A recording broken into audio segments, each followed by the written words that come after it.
Assalamualaikum warahmatullahi wabarakatuh. Perkenalkan, nama saya Agi Nasrullah dengan NIM 202211500005 dari kelas 01. Baik, pada kesempatan kali ini saya akan mempresentasikan hasil kerja saya pada mata kuliah dari keputusan binaan kelompok untuk menyelesaikan selaku dari perwakilan ulangan tengah semester dalam mata kuliah perintah tim dosen untuk ketersediaan jurnal pada tugas sebelumnya, yaitu jurnal yang berjudul Tropical Sustainable Architecture atau arsitektur tropis berkelanjutan. Kami kelompok 1 memutuskan untuk mengambil pada bagian 3, yaitu lingkungan selektif, desain lingkungan, dan identitas budaya. Jadi, pokok pembahasan yang saya akan bahas kali ini yaitu yang pertama latar belakang, yang kedua definisi, yang ketiga alam dan arsitektur, yang keempat kenyamanan dan yang terakhir ialah contoh desain selektif.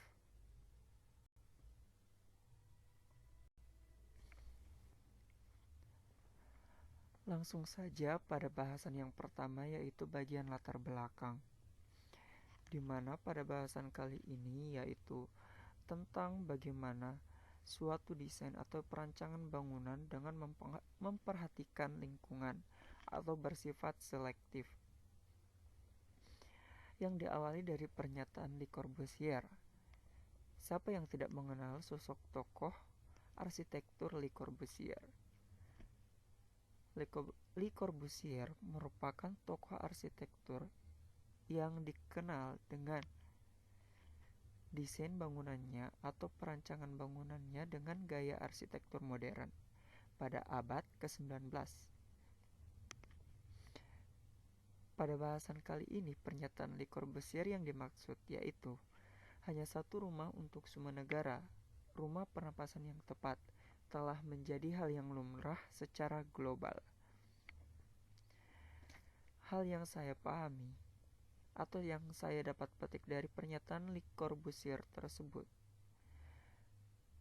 yaitu bahwa setiap negara akan memiliki satu orientasi bangunan yang sama, dan untuk mencapai suatu kenyamanan dalam bangunan tersebut untuk penggunanya, yaitu dengan rumah pernapasan yang tepat atau dengan terdapatnya ventilasi yang sesuai.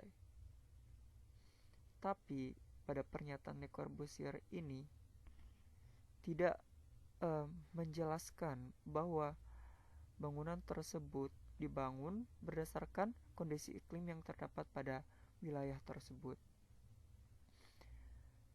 Dan seiring perkembangan zaman, tentu saja pola pikir manusia akan berkembang dan terdapat inovasi-inovasi baru atau perkembangan ide-ide, termasuk salah satunya yaitu pemikiran alternatif, perbedaan stereotip.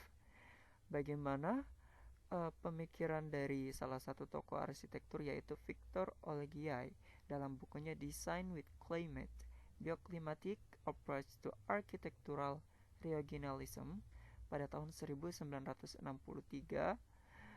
mengenai bagaimana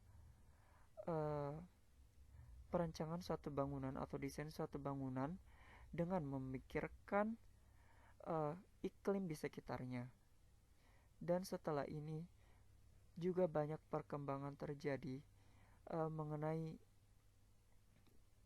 bagaimana cara membangun suatu bangunan dengan memperhatikan lingkungan di sekitarnya atau iklim yang terdapat pada wilayah tersebut. Selanjutnya pada bahasan yang kedua ialah definisi. Maksud dari definisi di sini ialah bukan penjelasan dari bagaimana lingkungan selektif itu, tetapi di sini menjabarkan bagaimana sifat selektif suatu bangunan itu muncul atau dapat dikatakan sebagai sejarah dari sifat selektif tersebut. Pada poin pertama yaitu tokoh Rainer Banham dalam The Architecture of the Well-Tempered Environment. Banham membagi 3 mode kontrol lingkungan. Yang pertama, konservatif, yang kedua, selektif, dan yang ketiga, regeneratif. Mungkin sebagian dari kita mahasiswa arsitektur sudah paham akan arti dari konservatif. Konservatif yaitu menurut saya bagaimana cara untuk melestarikan atau menjaga sesuatu yang memiliki nilai. Yang menjadi pokok bahasan di sini ialah selektif.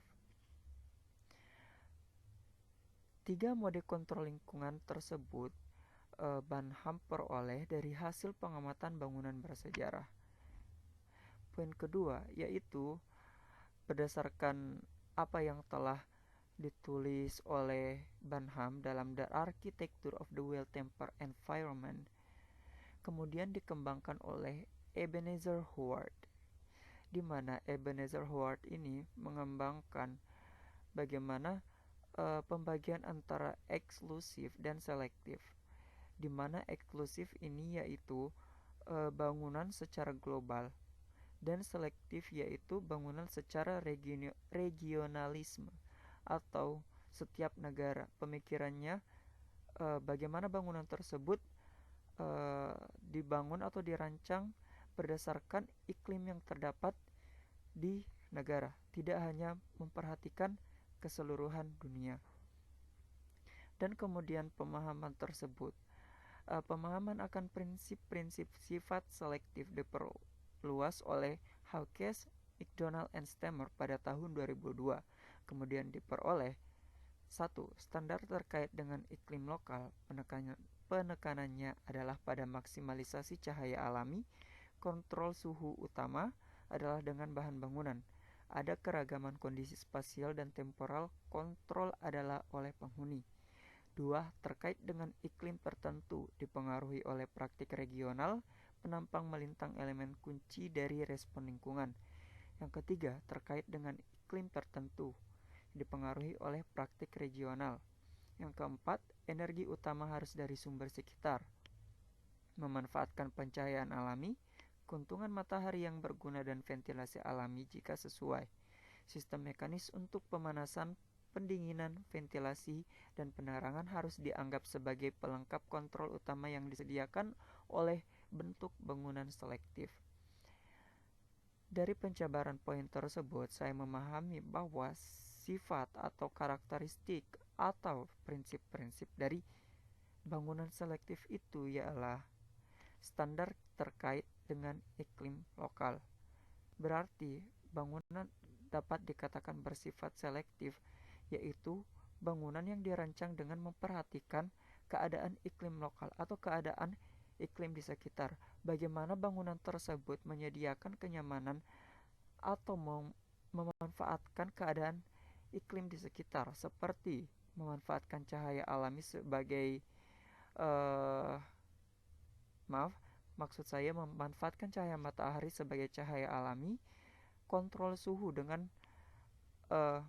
memperhatikan apa saja material atau bentuk bangunan yang dapat mempengaruhi keadaan termal baik dalam ruangan maupun di luar ruangan, dan juga bagaimana kontrol suhu itu diatur oleh ventilasi atau bukaan yang terdapat. Baik, yang selanjutnya adalah alam dan arsitektur. Poin pertama, perjanjian dengan alam. Memenuhi kebutuhan budaya, praktis, dan simbolik. Baik, saya akan jabarkan mengenai perjanjian dengan alam.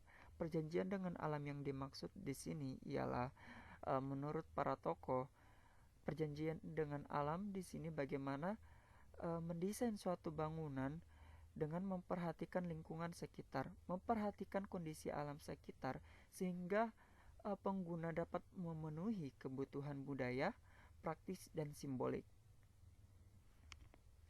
Nah, berikut pada poin kedua yaitu bangunan Parthenon yang terdapat di Roma.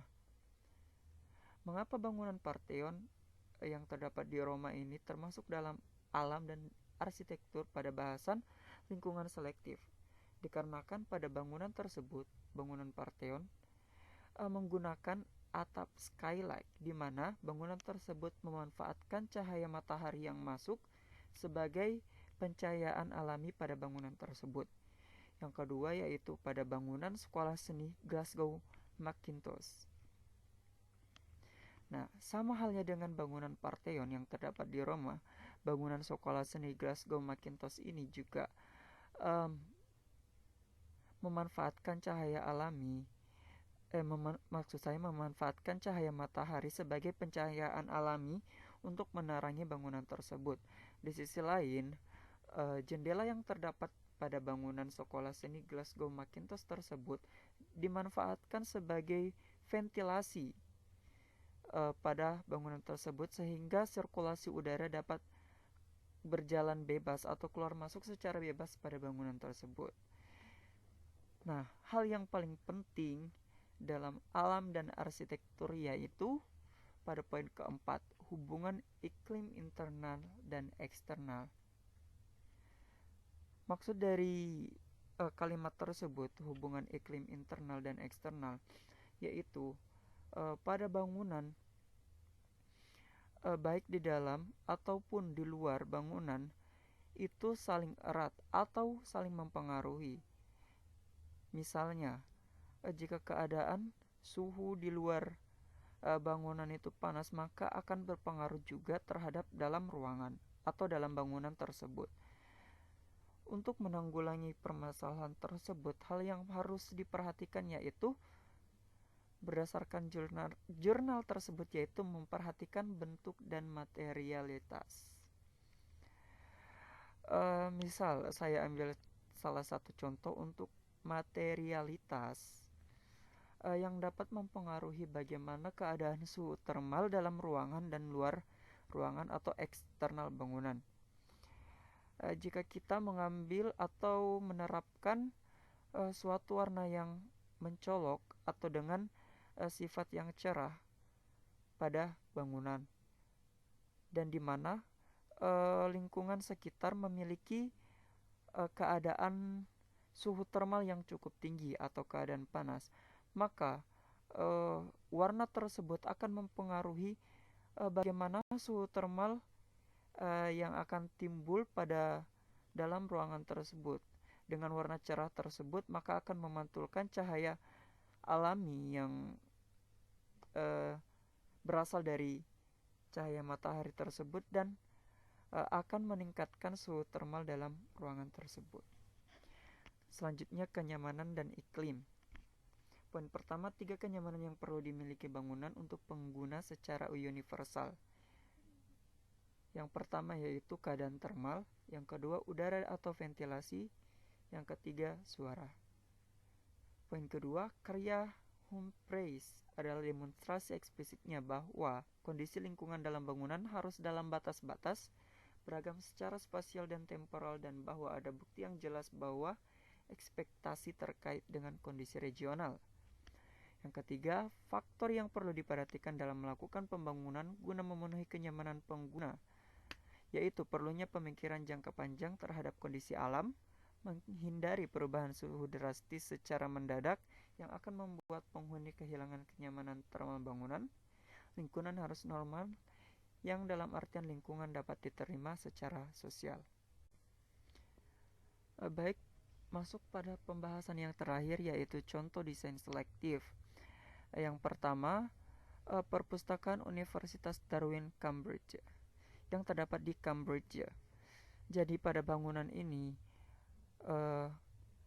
mengapa dikatakan sebagai desain selektif? Dikarenakan pada bangunan ini dibangun dengan orientasi yang sesuai dengan iklim yang terdapat di sekitarnya, yang kemudian penempatan jendelanya diletakkan pada bagian selatan guna untuk memanfaatkan cahaya matahari sebagai pencahayaan alami bangunan, dan juga terdapat cerobong asap guna untuk mengontrol suhu termal dalam ruangan pada musim panas.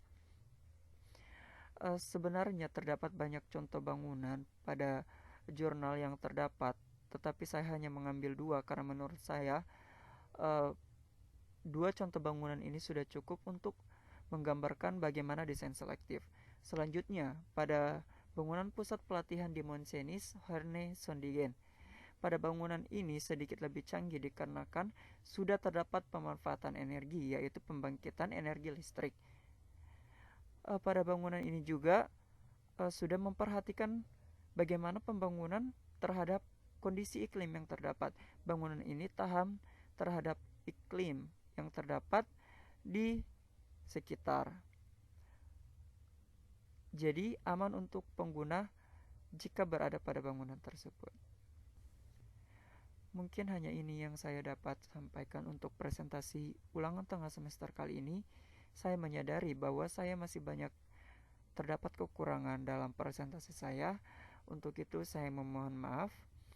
Saya ucapkan terima kasih. Akhir kata, wassalamualaikum warahmatullahi wabarakatuh.